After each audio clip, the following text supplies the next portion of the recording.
That afternoon, Portland rain stitched the world into a gray quilt and turned every windshield into a thimble. The emergency room lights felt colder than the air outside, a hum of electricity and bleach that got under my skin like a second pulse. A cartoon on a wall-mounted TV giggled without sound. My son, no, my boy, slept on a gurney with a plastic dinosaur clutched in one fist, his breath thin from the asthma attack that had curled him into a question mark an hour earlier. A nurse with a kind face and a barista's haircut flashed a smile that did not reach her eyes. "We need a quick blood type check to confirm compatibility for a potential transfusion," she said. "Routine." She stuck a sticker to a vial. The sticker had his name. I felt the paper scrape the ridges of my fingerprint when I tapped it twice. Tap, tap. Superstition I had invented the first time I watched a needle touch his skin. I blew into my hands to warm them and tasted coppery anxiety. The air smelled like wet coats and lemon cleanser. My wife, Hannah, stood near the door and rubbed at a coffee stain on her sleeve, a stain that had dried into the shape of Rhode Island. She kept glancing at her phone, not pressing any buttons, just holding the black rectangle like a talisman. My brother, Caleb, arrived with rain raking his shoulders and a half apology on his face. He had sprinted from the parking garage. His breath came in clouds. He squeezed my shoulder. "You okay?" "Fine," I lied, because I am the person who says fine when nothing is. The nurse returned with a chart and a crease between her eyebrows. She looked at me, then at Hannah, then at Caleb, as if choosing a door. "So, you said your blood type is O negative, right?" "Yeah." I could hear the Rottweiler barking from the security office, a deep muffled sound like a kettle drum. My stomach squeezed. "And Hannah is A positive." She nodded at my wife, and Hannah said yes, her voice a thin thread. "Your son is AB positive," the nurse said. "That combination isn't typical." "Meaning?" I asked, but my tongue felt like a splintered board. "Meaning, you cannot contribute an AB allele," she said, and the hum in the room got loud enough to make the metal chair vibrate under my leg. Caleb shifted his weight, and a coin in his pocket clinked, a tiny bright sound like a pin dropping into a glass. The fluorescent lights flickered once, and my reflection in the TV went ghostly.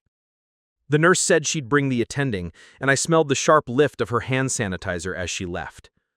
Hannah's breathing quickened. Caleb's gaze landed on the floor. My boy stirred and mumbled about his dinosaur. Rain hit the window in a steady drumbeat, and the word that finally reached my bones wasn't typical. It was impossible. If my blood type made fatherhood impossible, then who had given him the missing letter? And why did my brother look like he had rehearsed the answer? 2 months earlier, mid-June, skies bright as a polished nickel, I turned 36 and pretended the number meant a straighter spine. I'm a residential electrician by trade, the kind of person with a callous ladder that maps to specific tools. My truck smells like pine 2x4s and hot dust. I learned to listen for the burr of a failing ballast and the whisper of a breaker about to trip. There is a comfort in wires. Roots are clean, rules are clear, and any mess is a mess I can put back together. I lived in a small rented house on the east side of Portland, where the sidewalks buckle around tree roots and the corner coffee shop knows names, but not secrets. The front porch sags in a forgiving way, and the screen door complains like a relative. Mornings were routines with clicky edges. I would grind beans by hand, enjoying the burr's steady rasp in my palms, while Hannah buttered toast with the radio murmuring the forecast, and our boy, Micah, lined up dinosaur figurines by color. Hannah is 2 years younger than me, book editor by job title, archivist by nature. She labels everything and keeps 2 kinds of grocery lists: what's needed now and what will be needed if the week goes the way weeks go. Her hair smelled like apple shampoo when her head was on my shoulder, and I could tell what her day had been from the way she stacked plates, tight after meetings, loose when she'd been reading all afternoon. Caleb is my little brother by 3 years, and the person who could turn silence into a story with one raised eyebrow. He is a paramedic, which makes everyone imagine hero shots and soft sirens, but the job made him more careful than reckless. He carries Band-Aids in his wallet. He has always used humor like a crowbar to pry open the bad parts of a day. Our father left before our voices changed, and our mother taught shifts at a diner where the smell of fried onions fused to her coat through winter. I became the person who fixed loose hinges and renegotiated late fees. Caleb became the person who could make a tired room laugh. I have always carried a tool belt. Caleb has always carried people.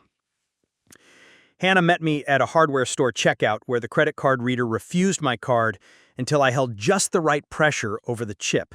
A stupid dance that looked like charm if you didn't know it was stubbornness. She complimented my patience. I complimented her earrings. I told her I liked words that hold. She told me she liked hands that repair.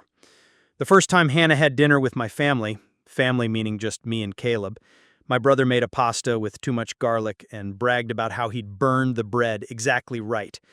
Hannah laughed with her chin tipped forward, earnest and delighted in a way that made the evening feel framed. I proposed on a rainy Tuesday in the back booth at St. John's Pub, where the vinyl seats stick to jeans in summer. The jukebox spat out a Springsteen song, and a kid at the next table dropped a spoon with a clatter like a cymbal. I had the ring in my pocket. My fingers left sweat inside the box. I told Hannah I loved the way her lists made space for weather and broken shoelaces. I told her about my fear of power cuts when I was 8 and how I learned to sleep by counting the clicks inside the breaker panel. I told her I wanted to build a life that could hold both panic and patience. She said yes. My chin, traitor that it is, trembled. Micah came 5 years into the marriage after seasons of fertility tests that smelled like bleach and old magazines. Those months were the longest winter. I remember the unique quiet of waiting rooms, the rubberized cushions, the posted diagrams that made bodies look like plumbing. My world shrank to syringes and calendars and the squeak of soles on tile. I tried jokes and then stopped, because jokes are useless when a calendar grows teeth. I tried stoicism and then failed because stoicism without sleep is just muteness. In the end, Micah arrived on a windless night heavy with August. He had hair that stuck up in one place like a cowlicked flag, and fingers that gripped mine with an unreasonable strength. The first sound he made was not a cry, not really, more like a protest with hope under it. I counted his breaths for days. The house smelled like diapers and oatmeal and meconium, and the top of his head, yeasty warm, almost sweet, as if he had been baked. Caleb visited constantly that first month. He learned to hold Micah so the baby's cheek rested on Caleb's collarbone. He had a way of patting rhythm on the small of Micah's back, 2 light taps, 1 longer press, that would calm the little storm when nothing else did. Sometimes he would kiss Micah's temple as if to transfer a portion of luck. Sometimes he'd stare like he'd lost a word and just found it again. I noticed it and did not. The brain is good at inventorying screws and terrible at inventorying omens. In the years that followed, the 3 of us, Hannah, Micah, me, made a routine out of leftover pasta evenings and trips to the river where driftwood stacked itself into altars. I fixed cabinets. I tightened loose sockets. I carried my son on my shoulders and learned the weight distribution of a small sleeping body. Head heavy, legs warm, hands slack, drool on the back of my neck like a little comet. Caleb helped when longer jobs kept me out late. He would show up with takeout that tasted like grease and comfort. He would keep Micah laughing with finger puppets drawn in Sharpie.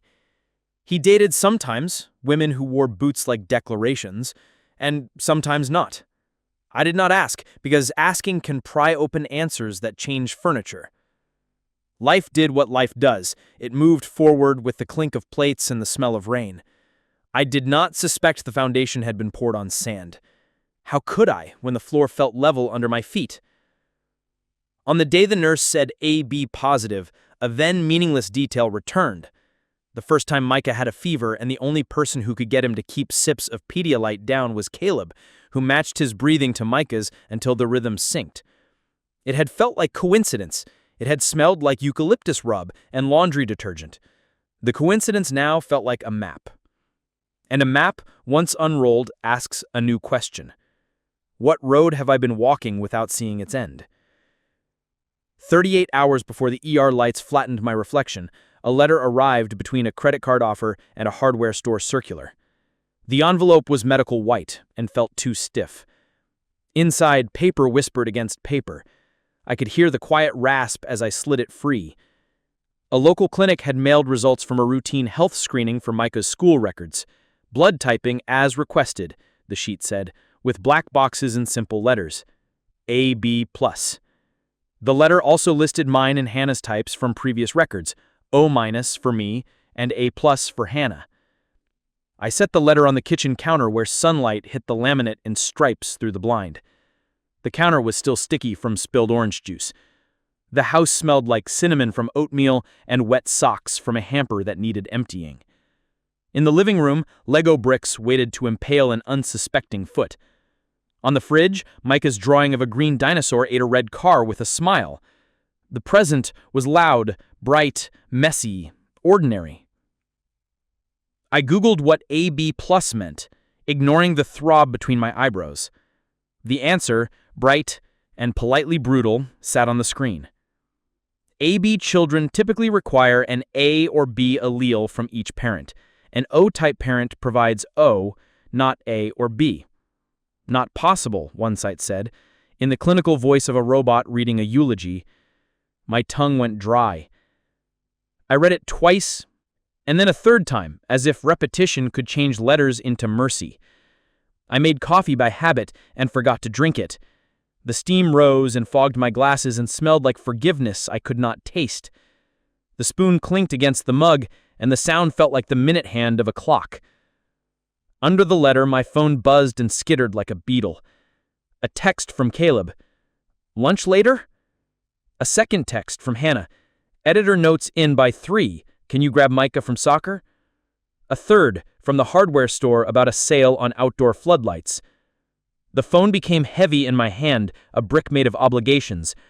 My thumb hovered over Caleb's ask. My thumb hovered over Hannah's. I put the phone face down and watched the screen go black. The silence inside my skull got colder. That evening, clouds came in low, and the house got that rubber smell it has just before rain. At 7:10 p.m., the front door rattled with the wind. Micah's cough, light at dinner, tightened into a rasp by bedtime. At 8:02, he wheezed through the albuterol, shoulders hitching. At 8:13, the wheeze hit a whistle. At 8:19, he panicked. I scooped him up, feeling the heat of his skin through his pajama shirt and the softness of the dinosaur against my forearm where he pressed it between us. The humidifier made the room thick. The hall smelled like sleep and fabric softener. The distance from the bedroom to the front door felt like a tunnel. The ER is 7 minutes from the house at that hour if all green lights line up like sycamores. They didn't. Wipers thumped. Tires hissed. I talked the whole way because sound fills the spaces fear tries to rent. Hey, you're okay, I said. I'm here. My voice sounded competent, and that competence sat like a mask over something breaking. In triage, a nurse with steady hands clipped an oxygen monitor to Micah's finger. The little red light glowed, a dot in the dark. She listened to his lungs and listened to me, nodding in the way professionals nod when they already know what they will do. Steroids. Nebulizer. The ritual of modern medicine designed to turn wild nights into manageable mornings. The blood type conversation happened after his breathing steadied. Calm overlain storm. The attending physician explained the transfusion was a contingency. His voice was careful, practiced, a staircase built for heavy feet. AB positive is a universal recipient, he added, as if to offer a neutral fact to balance the weight of the first fact. Hannah squeezed my forearm. Her nails pressed crescents into my skin. Caleb arrived with hair damp and the smell of rain following him like a jacket. He brought Micah a blue Gatorade and a sticker from the EMS supply closet shaped like a star of life. He watched Micah drink. He watched me not drink my coffee. The letter in my pocket felt hotter than a pocket can feel. The word impossible curled there like a pilot light. What do you do when a fact enters the room and rearranges the furniture without touching it? 12 hours after the doctor's careful voice, I lay on the pull-out chair next to the gurney and listened to the sound of machines breathing. Plastic tubes have a way of turning air into a metronome. The disinfectant smell turned the back of my throat to chalk. My hands smelled like the cheap soap from the bathroom with the chipped tile.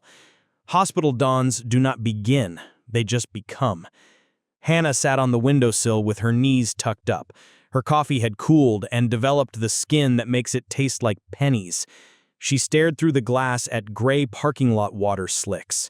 Her left hand rubbed the pad of her right thumb again and again, a nervous habit that had made a callus below her nail. I kept noticing the callus. Noticing small things distracts from big ones. At 5:41 a.m., I texted Caleb from 2 floors up. "He's stable. You can go home." He replied instantly. "I'm in the lobby. Want company?" I said yes. I always said yes to my brother. He came up 15 minutes later with the squeak of his sneakers on waxed linoleum. He smelled like wintergreen gum and damp wool. He brought a breakfast burrito the size of a paperback. I couldn't eat, but I held it and felt the warmth leak into my palms. That warmth reminded me of camping once when we were teenagers, and a propane stove refused to light until Caleb held the match just so. He finds angles where I find instructions. At 6:22 a.m., the attending returned with more information and a caution to not make too much of ABO typology as a paternity test. I nodded, because nodding is what kept my mouth shut. He mentioned lab errors. He mentioned that genetics is a book with footnotes. He mentioned possibilities, like a good man filling a shelf with maybes. Then he asked if any close relatives could be listed as potential donors if ever needed for anything down the road, a way of future-proofing without committing to a storm forecast. Caleb offered before I did. He stepped forward when the nurse held out a clipboard. The pen scratched. The sound made me think of signatures that become cages. When the nurse left, the room felt like it had inhaled and forgotten how to exhale. Caleb touched the railing of Micah's bed and then slid his hand into his pocket. His eyes found mine. He held my gaze longer than usual. If a human look could make sound, that look would have been a siren. He cleared his throat twice. He looked at Hannah. She looked at him, and then at me, then away, then at me again. Her mouth pressed thin, a paper cut of a line. My mind went scavenger. It picked through old days like a raccoon at a trash can. That first winter, the night I didn't make it home from a job in Gresham because a transformer blew and the street went dead, Hannah called Caleb at 1:18 a.m. to ask him how to calm Micah's fever. She told me about the call the next day, voice light, insisting on lightness because the alternative would sink the room. I told her it made sense. Caleb knows medical stuff. I believed that. Then there was the time I found a hoodie on the arm of our couch that smelled like Caleb's soap, pine and something peppery. But he'd been over for the game, and I didn't think twice. Then there were those texts I glimpsed on Hannah's phone, blue bubbles from Caleb about tomorrow and got it covered and sleep if you can. And I told myself they were logistics, the language of help. Once you start collecting evidence, everything becomes evidence. I remembered a baby photo of Micah, 6 months old, cheeks like biscuits, where his eyes caught light in a particular way, a green that looked borrowed. I remembered how Caleb's hair curls at the temple after rain, the same curl that had started showing up at Micah's hairline. I remembered the day I joked about how both of them hate olives with an almost theatrical disgust. Jokes, crowbars, and covers. At 8:10 a.m., the respiratory therapist adjusted the nebulizer mask and made the plastic straps click. The sound snapped me back to the room. Micah stirred and muttered, "Dino," voice cottony with sleep. My chest ached with love. That love did not ask for permission or DNA. It was a weight and a warmth and the only thing that made sense in a room that had turned into questions. At 9:02 a.m., a new nurse with sharp eyeliner handed me a pamphlet about pediatric asthma management. My fingers left faint sweat marks on the glossy paper. The nurse smelled like fresh ink. The nurse told me kindly I could nap. I did not trust sleep. Sleep is a thief that swaps keys while pretending to give rest. Hannah finally spoke at 9:27. She said, "We can ask for a retest." Her voice had the burr of someone who hasn't slept. Labs mess up. She didn't look at me when she said it. Her fingers worried the paper sleeve of the coffee cup until the seam gave way. Caleb stayed silent. I heard his molars click together once, a tiny bite, like he was testing the strength of something invisible. I nodded, as if retests can rewrite the periodic table. "Yeah," I said. My throat clicked around the word. At 10:34 a.m., a text pinged from my aunt in Ohio, a woman who always sends prayers like weather updates. "How's my favorite little dinosaur?" she wrote. I wrote back a dinosaur emoji and a lightning bolt. Then I stared at the emoji a long time. I wondered who decided a cartoon could stand in for a complex feeling, and I wondered if the same person ever held a letter that turned bone into ice. At noon, they told us we'd be discharged by dinner. The word discharged sounded like a release and a sentence. Between noon and 6, my suspicion grew like mold in a dark corner. It smelled sour and looked like nothing until you pointed a flashlight, and then it was everywhere. Every memory became a surface for it to spread. I thought about the afternoon Hannah and Caleb built IKEA bookshelves while I replaced an outlet in the garage. Music in the living room, laughter spilling down the hall like spilled sugar. A private joke I never asked about because inclusion sometimes means pretending not to notice two people inventing a language. I felt the mold creeping up the walls, silent and stubborn. When I finally drove home behind the ambulance Caleb took to his night shift, the sky pressed low and street lamps made cones of gold on wet asphalt. The heater smelled like old leaves. Micah slept in the back seat, head lolled, mouth slack, dinosaur blanket tucked around his chin. I wanted to believe the worst thing in the world had not happened. I am good at wanting. Wanting does not change chemistry. The mold in my head whispered a single syllable, "Why?" And the syllable that followed it, softer but sharper, just one name, Caleb. If suspicion is a fire alarm, how long can a person stand in the hallway and pretend the sound is part of the song? 2 days later, Wednesday, 4:12 p.m., a voicemail slid into my phone like a card under a door. The hospital needed a quick signature, something about registry forms. "You're listed as legal guardian, but there's a notation here that the bone marrow match we found is a close relative with a 6x6 HLA match. That level of match is more consistent with a parent or a sibling." The word match hung in the kitchen like a smell you can't identify. The sink was full of cold, greasy water. A pot marinade smell rose up, garlic, soy sauce, something sweet. Micah played on the floor with a wooden fire truck. Voices, Nina, sirens in his mouth. Hannah was out for a walk. Caleb's shift started in 2 hours. I called back and asked the coordinator to repeat the data. She did, voice crisp, friendly. 6 of 6 HLA markers lined up. Unusual for an uncle, not impossible, but unusual. I set the phone down and the plastic clicked against the laminate. My throat dried so fast it felt like a magic trick. I stood in the kitchen smelling garlic and dishwater and the faint ozone aftersmell of the toaster. I texted Caleb. "Got a call. They say you're a perfect HLA match." Dots. Dots. Dots. "Yeah." A pause. "It's good for Micah. It means if he ever needs it, it's easy." "Unusual for an uncle." The dots came and went. "Genetics is weird," he wrote.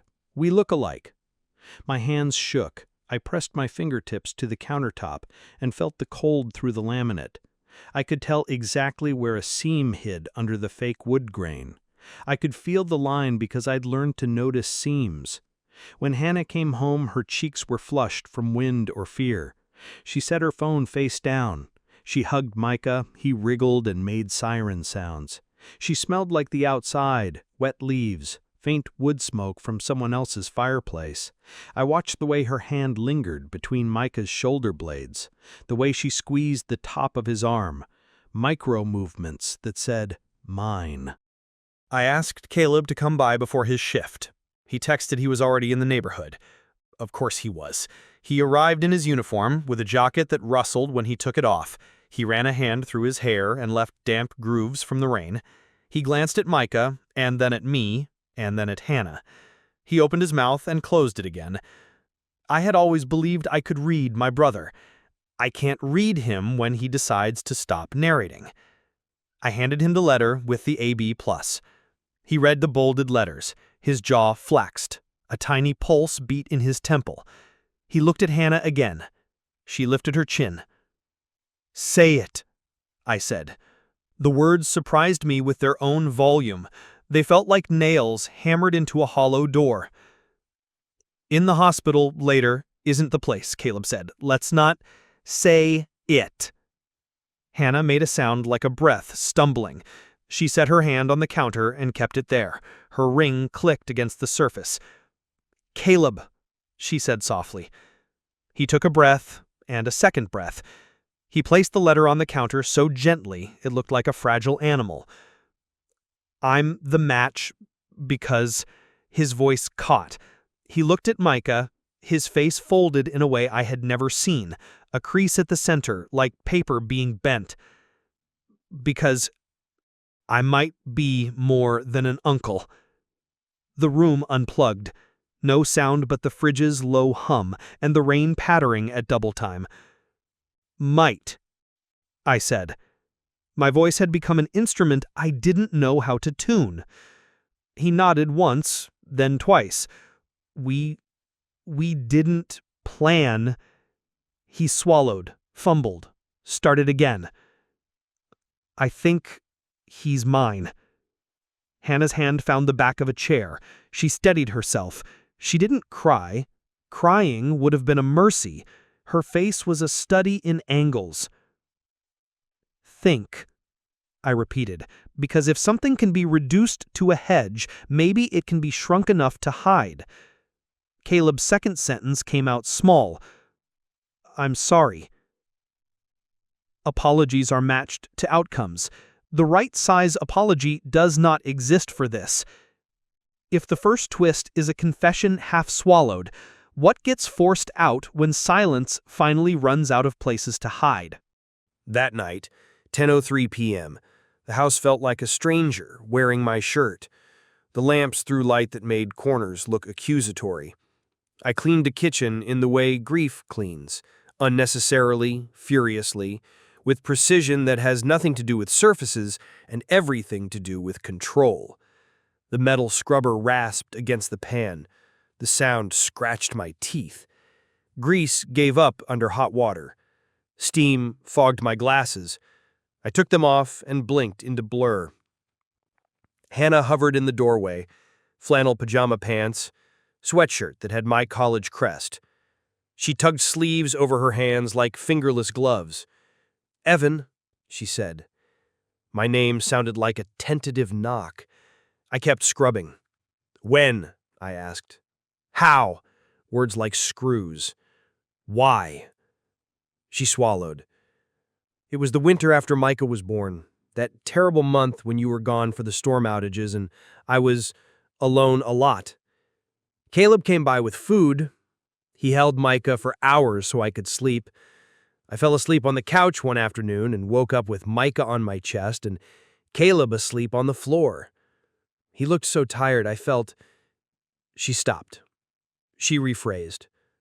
"I felt safe." Safe is a dangerous word.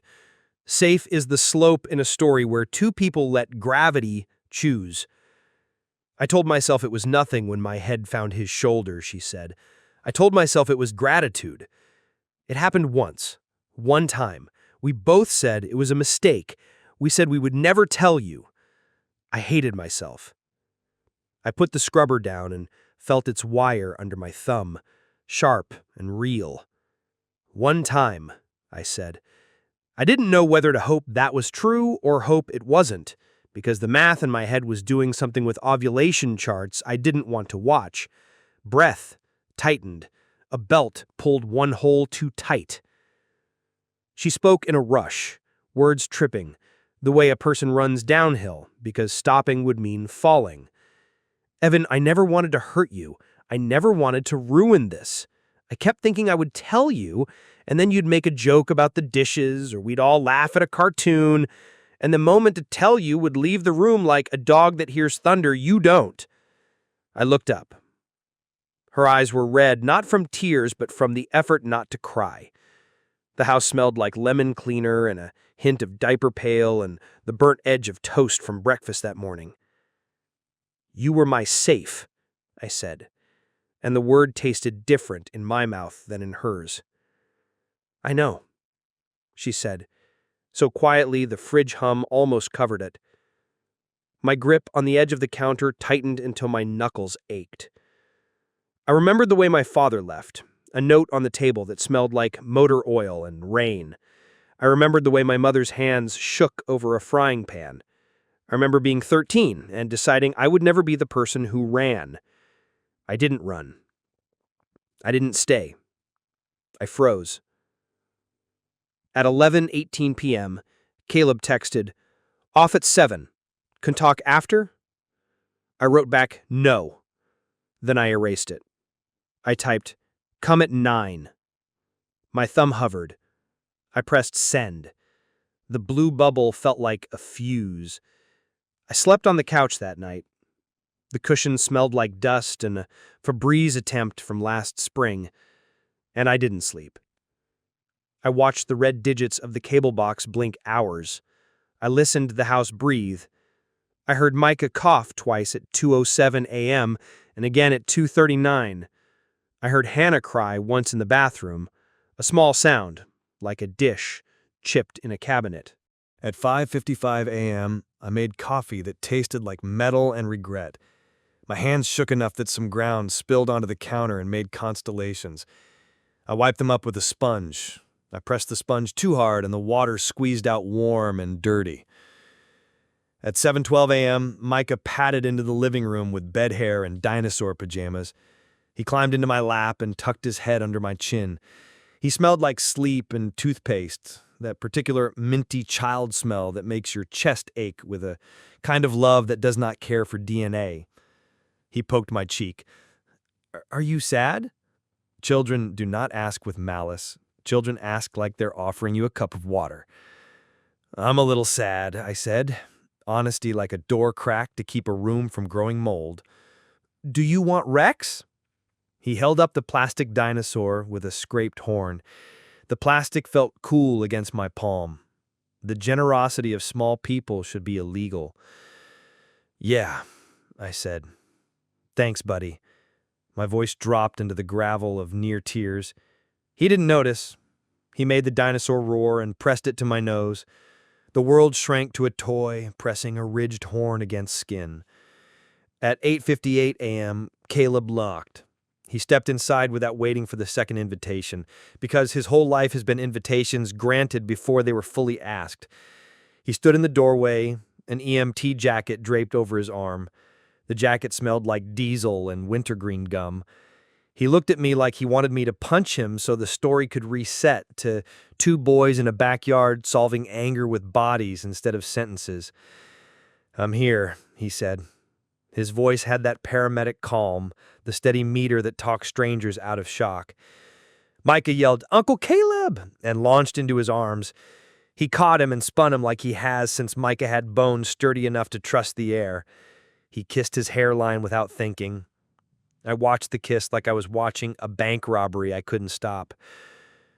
Micah ran to his room at my request to find socks with dinosaurs, because apparently all problem-solving in this house now involved dinosaurs. I looked at Caleb. "Tell me everything." He told me the same story Hannah told, but in his register. Fewer adjectives, more weight. I was exhausted. Hannah was exhausted. You were saving that neighborhood's grid in Gresham.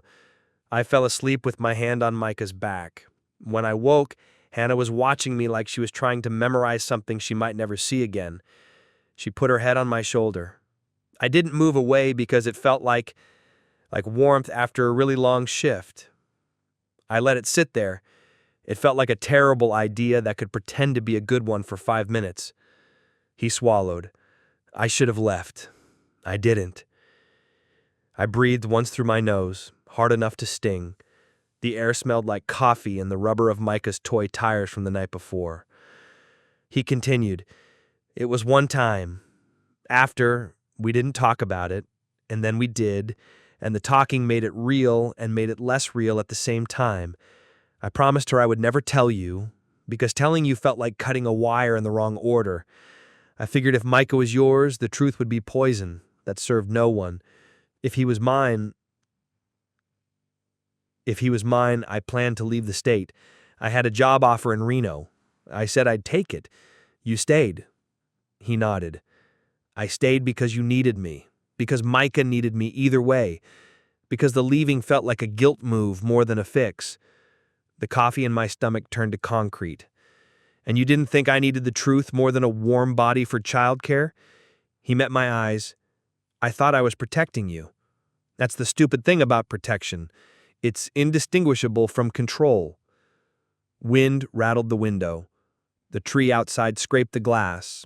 It sounded like a coin dragged across a tabletop. "And now?" I asked. "Now you know." I leaned both palms on the counter, spreading my fingers as if to find purchase on particles. The laminate stuck a little to damp skin. "I will never forgive you," I said, and the sentence landed like a dropped tool on concrete, heavy, final, echoing. He flinched. "I deserve that." "Maybe," I said, "but forgiveness and fatherhood aren't synonyms." He nodded, eyes wet. He blinked hard. He looked at Micah's artwork on the fridge, a crayon family of 3 with the proportion mistakes children love. The man had a square torso and stick legs. The woman had a triangle dress. The boy's hands were circles. "I love him," Caleb said. "Whether he is mine that way or not, I love him." "I know," I said, "because love is the only part of this story that is true without qualifiers." If escalation is heat, how do you keep from cracking when the pot you've been simmering in finally boils? 2 days later, Friday, 1:40 p.m., a pediatric specialist called to talk about follow-up plans, the kind of call that is both reassurance and chain. The specialist had a voice like a smooth river rock. She mentioned long-term management and routine check-ins, and almost as an aside, optional genetic counseling if I wanted resources. Optional like weather forecasts. Micah napped, a little drool making a wet crescent on his pillowcase. His room smelled like crayons and sleep. I stood in the doorway and felt the weight of a decision settle in like furniture I had to assemble without instructions. Choice is worse than fate when either road slices the feet. I could confront with the full violence of truth and throw both Hannah and Caleb out of my life like trash set at the curb half an hour before pickup. Anger is garbage day. I pictured packing Hannah's sweaters into black bags, each sweater smelling like the ghost of laundry soap and the skin I used to kiss. I pictured telling Micah that 2 adults had broken the story that had taught him what a family looks like. I pictured Caleb handing in a resignation, leaving the state, leaving me with a house that sounded like emptiness. Or I could punt disclosure down the field and call it strategy. I could wait for a paternity test. I could wait until the crisis of Micah's breathing had been replaced by the ordinary crisis of lunch. I could wait until my hand stopped shaking when I touched the fridge handle. I could wait not because time heals, but because time sometimes dulls the blade enough to grip it. Waiting felt like betrayal of myself, the part that values direct circuits and wires that go cleanly from switch to bulb. Waiting felt like turning off a breaker and pretending a room was light. I chose the third road. Not forgiveness, not explosion. I chose Micah. I chose to triage. I would get the paternity test quietly. I would keep the routines intact so his world did not tilt. I would not weaponize the house. I would not leave the couch. I would not move money into a separate account just yet. I would become a climber choosing handholds one at a time, refusing to look down. At 2:05 p.m., I ordered a paternity test online, like a person ordering batteries. The click felt obscene. At 2:09, I emptied the dishwasher. Plates chattered faintly. At 2:16, I called Caleb and told him to come at 6. He said he'd be there.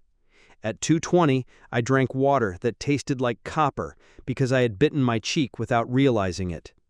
If a choice is measured by who it protects, what does it say about a man who decides to carry his rage like a live wire coiled in his pocket? The paternity test kit arrived on Saturday in a brown box that pretended to be neutral. The cardboard rasped when I sliced it open with a utility knife. Inside, sterile swabs sealed in plastic, instructions printed in the cheerfully simple font that companies use to disguise the fact that you are about to change your life with a Q-tip. I read the directions twice. I washed hands, a ritual. I swabbed cheeks. Micah laughed and said it tickled and tried to lick the swab. The saliva glistened clear on cotton. I labeled everything with black marker that smelled like permanent decisions. I sealed envelopes. I felt like I was mailing parts of a soul. On Monday, the doorbell rang at 10:11 a.m. A courier in a windbreaker that rustled like impatience took the packet. His breath smelled like mint and old coffee. He said, "Have a good one," and the sentence felt obscene in its normalcy. On Tuesday, while waiting for a future to arrive in a PDF, the mail brought a past I hadn't known existed. A letter addressed to Hannah from our old fertility clinic had been forwarded from our previous apartment because the world cannot resist irony. The envelope was thin, the contents were a single page. A note about a discontinued program and a formal apology for record misfiling 6 years prior. The phrase "directed donation" appeared twice. Directed donation. My skin went cold and then hot. I knew the phrase from insurance forms you learn to read when life makes you practice patience. It means a known donor. It means not anonymous. It means not random. I took the letter to the bedroom where Hannah was folding laundry that smelled like dryer sheets and sunlight. The bedspread's texture pressed diamonds into my palms when I gripped it too hard. "Explain this," I said, and my voice did not rise. Quiet can hold more violence than yelling. Her eyes flicked to the letter and then away. She sat on the edge of the bed and pressed 2 fingers to the bridge of her nose. "I never wanted you to see that. That is not an explanation." She stared at the closet door like it would open into a better past. When we were deep in the trying, after the miscarriage, after the tests that made me feel like a lab rat, we talked about donors, you remember. I remember you reading profiles of grad students who liked climbing and had no family history of anything scary. I remember the way you made muffins on test result days, as if sugar could brace walls. "There was one night," she said, "you joked about choosing someone we knew. You said at least then the kid would inherit a sense of humor. You said it and laughed, and I knew you were half serious. Later, when you were sleeping, I lay awake and imagined not grieving a stranger. My stomach turned over. I tasted bile. So you asked my brother." She said quickly, "I didn't. He offered, in the vaguest way a person can offer something enormous. He said, 'If you ever needed,' and then he trailed off, and I pretended he meant groceries." The letter crinkled in my hand. "Directed donation. That is not groceries." She took a breath that sounded like paper tearing. "After the day on the couch, we panicked. We went to the clinic the next morning because panic sometimes looks like paperwork. We told ourselves we would make it clinical. We would confine it. The clinic had a protocol for known donors. We e-signed forms we didn't parse. The system glitched that week, apparently." She tapped the letter. Records were messy. Nothing happened there. The timing was wrong, and we left without doing anything. The one time had already happened. Every bad choice is worse when it tries to dress up as a good one. So it was an affair and a half-baked plan to retroactively convert it into a medical decision. I said, my voice flattened. The room smelled like laundry and the lemon body lotion Hannah uses, the scent that had once meant home. "You tried to bureaucratize betrayal." She flinched. I tried to make a mistake mean less. I tried to build a fence around it. And you didn't tell me because... Because I saw the way you looked at Micah. I saw the way you looked at me when I poured coffee. Like I was still the person you chose in the booth at St. John's. I couldn't make that look stop living in the house. I sat down hard. The bed groaned. The mattress remembered me. I remembered the first night we slept on it. I remembered her hair smelling like apple shampoo, and her breath warm against my shoulder. Memories can be weaponized by their own tenderness. "Caleb?" I asked. "Did he know about the clinic?" She nodded. He set the appointment. He said if we did it that way, it would be less of a betrayal. She laughed once, a sound with no humor. Turns out betrayal doesn't care about forms. Silence filled the room like water grinding at a shoreline. The carpet under my bare feet felt slightly damp from where I must have stepped on a bathroom tile earlier. Stepping on water and tracking it into rooms you want dry, metaphor so obvious it hurt. The second twist was not absolution. It did not sanitize the first. It made it uglier. Intention smeared with cowardice. They had tried to fix the story by writing a paragraph in a legal font, and the paragraph had become evidence that some truths can't be notarized into kindness. That night, I sat on the back steps and listened to rain tick against the metal handrail. The neighbor's wind chime clinked a melody that never resolves. The air smelled like wet cedar and the faint rot of leaves. Caleb's text arrived at 9:03 p.m. "Got the test results yet?" "Not yet." I wrote. My thumb hovered. I typed, "Did you tell the clinic?" Dots. Then, "Yes, I thought it would help." It did not. He replied, "I'm sorry." The phrase was sandpaper on skin. If unraveling is the moment you realize your attempt at stitching only made the seam more visible, what do you do with a shirt you can't wear and can't throw away? The email arrived Wednesday at 11:14 a.m. Subject line: Paternity results, confidential. The PDF icon sat there, indifferent. I hovered. I clicked. The document opened with polite blue letterhead. Numbers, probability, a sentence in plain English that punched gently and thoroughly. Probability of paternity equaled 99.997%. The name next to the probability wasn't mine. Caleb Jacobson. I read it 5 times. Each reading carved a new groove under my ribs. The house was quiet. The clock in the kitchen clicked like a metronome. Somewhere down the street, a truck beeped in reverse, distant, comical. The world insisted on being ordinary while my insides turned into a room with all the furniture upended. I printed the PDF. The printer hummed and chirped like a cheerful appliance that did not understand the content it delivered. The paper came out warm and smelling like hot ink. I held it like an arrest warrant for a life. I texted Caleb, "Come now." I texted Hannah, "Home now." They arrived within minutes of each other because catastrophe has a sense of timing. The 3 of us stood in the kitchen, feet anchored on linoleum that I suddenly noticed had a tiny chip near the sink shaped like Idaho. I placed the paper on the table between us. It made a soft slap. The word probability stared up with its polite round letters.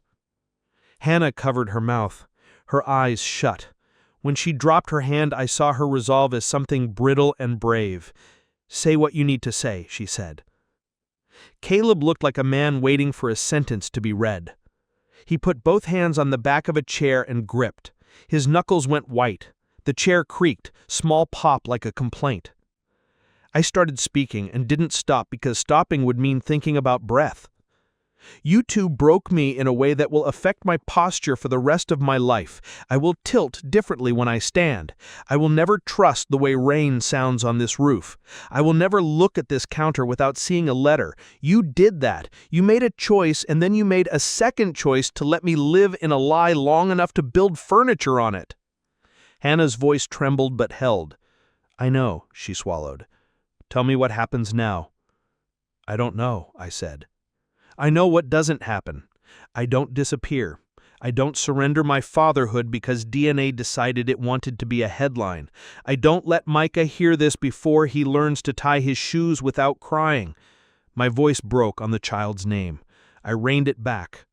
I don't punch Caleb because I'm raising a kid who thinks we talk before we swing. Caleb's jaw worked. I'll do whatever you say. If you want me gone, I go. If you want papers, I'll sign the papers. If you want me in his life as an uncle, I'll be an uncle. If you want me to be a donor on a form and a ghost in a room, I can be that. If you want nothing, I can learn to be nothing. Don't offer me noble exits, I said. You don't get to look like the hero rescuing a burning building you lit. He flinched. Right. Hannah's tears came then. Not dramatic, just steady. The sound of them was small, like rain under the hum of a fridge. She stepped toward me and then stopped, as if a tape line had been drawn on the floor. I am taking space, the way people on TV say it after reading a self-help book. The words tasted like cardboard. You will sleep in the guest room. You will not speak to Caleb except through me for the next period. You will not tell Micah anything but that grown-ups are figuring out grown-up things. You will answer my questions when I have them. You will not volunteer context to shape the narrative. You have done enough narrative shaping. She nodded, tears falling off her jawline, leaving small, dark coins on her sweatshirt. I turned to Caleb. You will leave the house. You will find a place that isn't Reno and isn't next door. You will show up for EMS shifts and for whatever legal version of this we build. You will not try to be noble. You will not try to fix this with logistics. You will answer me when I ask. I paused. You will tell Mom. His head jerked like I'd slapped him. Okay, he said, voice rough like gravel dragged across concrete. I will. I could taste metal like I'd dit in a battery. The kitchen smelled like coffee from earlier that had gone cold in the pot, and like the onion from last night lodged in the drain. Micah's door opened. He came in, hair sleep wild, dinosaur clutched. Can Uncle Caleb play cars? The three of us looked at the boy like he was the only real thing in a set made of cardboard. I nodded slowly. For a few minutes, I said, and my voice did not betray its tremor. Caleb crouched, the EMT jacket creasing at his elbows. He rolled a car back and forth, the tiny wheels clicking on tile. Micah squealed. Hannah leaned against the doorway and wiped her face with the cuff of her sleeve. I stood by the sink and pressed my palms to the lips so hard the edge cut a clean line into skin. After 3 minutes, I clapped once. Okay, buddy, snack time. When Micah left, I looked at my brother and my wife and felt the heat turn into something else. Resolve, maybe, or that hard clarity that comes when a person realizes the line they draw now will be the line they stand on later. Here's the deal, I said, voice even. We tell a therapist before we tell a lawyer. We build a plan that puts Micah's safety and routine above our pride. We make a script for telling him when he's old enough. We inform the school counselor. We create a visitation rhythm that protects my role because my role exists independent of your biology. We tell the truth to the minimum number of people now and the necessary number later. And we do not burn this house down because he loves this house. They both nodded, like defendants accepting bail terms. And Caleb, you do one more thing. He waited, eyes steady. You donate stem cells if he ever needs them. You sign what needs signing to make that administrative and not a favor. You do it quietly. You do it because you owe him your blood in the least poetic way possible. He exhaled a sound that might have been a sob if he had let it be bigger. Yes. If a climax is the point where a person decides who they are, who am I if I choose the kind of father who holds while he hurts? 6 weeks later, late October, leaves doing their last bright act, the house returned to a new kind of quiet. The scent of cinnamon drifted from a candle I'd bought because Micah said it smelled like cookie air. The guest room sheets smelled like detergent, and a life folded and unfolded too many times. Hannah and I existed in a choreography that protected the edges. Handoffs of lunchboxes, calendar entries color-coded, not for love, but for logistics. The occasional shared laugh that felt like a ghost of a future that didn't make it. Caleb rented a small place on the other side of the river. He sent photos of a couch that looked like a divorce had sat on it, and a view of a lamppost. He went to therapy that he paid for himself. He sent me screenshots of appointment reminders because accountability had become our new intimacy. We met once a week in a coffee shop that smelled like cardamom and steam to talk logistics. We didn't say brother. We said Micah schedule and court packet and therapist says. Our mother cried on the phone, her sobs hitching like an engine refusing to turn over. She said my boys like a prayer and a curse. I told her not to tell the church ladies. She said she wouldn't, and then she did, because secrets have a way of becoming casseroles dropped on porches. I told my boss I was taking a lighter load for a while. Wiring houses with a mind full of fire is a bad idea. He nodded and handed me a donut that tasted like sugar trying its best. Micah learned to read two-syllable words and decided that button was funny enough to say 5 times in a row. He liked the sound it made in his mouth. He still lined up dinosaurs by color.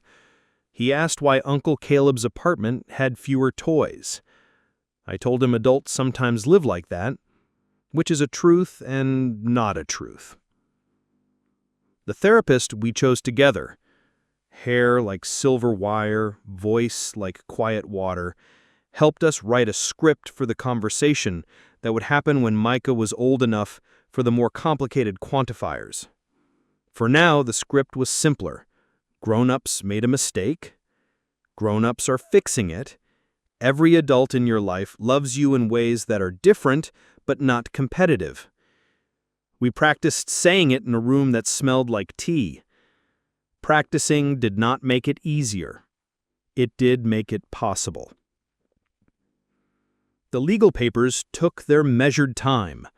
Forms have their own weather systems. Signatures dried on pages that smelled like printer ink. We created a custody schedule that did not use the word. We used the word rhythm. Tuesdays were Micah and me nights, because the dinosaur cartoons are best on Tuesdays. Caleb got Wednesday afternoons at the park, framed tightly, supervised, until the therapist said otherwise, not because he was dangerous, but because boundaries are bridges you test before crossing. Hannah and I tried counseling. We learned to say yes and, like actors. We learned about repair attempts and bids. We learned that trust is a house you rebuild without moving out, which means you live in sawdust. Some days I could taste the sawdust like grit in my coffee. Some days I felt like a man who had learned to use a nail gun left-handed. If resolution is a room you keep sweeping even though dust keeps appearing, how many times can a person sweep before the act becomes faith? I always liked the clarity of diagrams, the breaker panel, the map, the IKEA instructions. Life rarely cooperates. I learned that fatherhood is less a diagram and more a verb.